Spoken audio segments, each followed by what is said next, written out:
வணக்கம் மக்களே, welcome to my YouTube channel. So Priyanka Deshpande எல்லாருக்குமே தெரிஞ்சிருக்கும். So anchor of Vijay TV அவங்க வந்து ஒரு போஸ்ட் போட்டிருக்காங்கங்க. ஸோ அந்த போஸ்ட்டில் பார்த்தீங்கன்னா ஒரு 3 லேடிஸ் இருக்காங்க. ஸோ அன்ஷிதா அண்ட் சுனிதா நடுவில் வந்து பிரியங்கா இருக்காங்க. ஸோ என்ன ஒரு கோட் போட்டிருக்காங்க, லாஃபிங் லவ்விங் அண்ட் த்ரைவிங் டுகெதர் அப்படின்னு போட்டு ஒரு லவ் போட்டிருக்காங்க.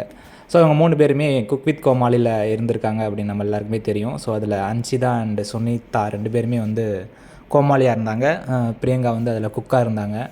ஸோ அந்த பாண்டிங் வந்து பிக் பாஸ் வீட்டுக்குள்ளேயும் கண்டினியூ ஆச்சு, பார்த்துருப்போம். சுனிதா அண்ட் அன்ஷிதா 2 பேருக்குமே.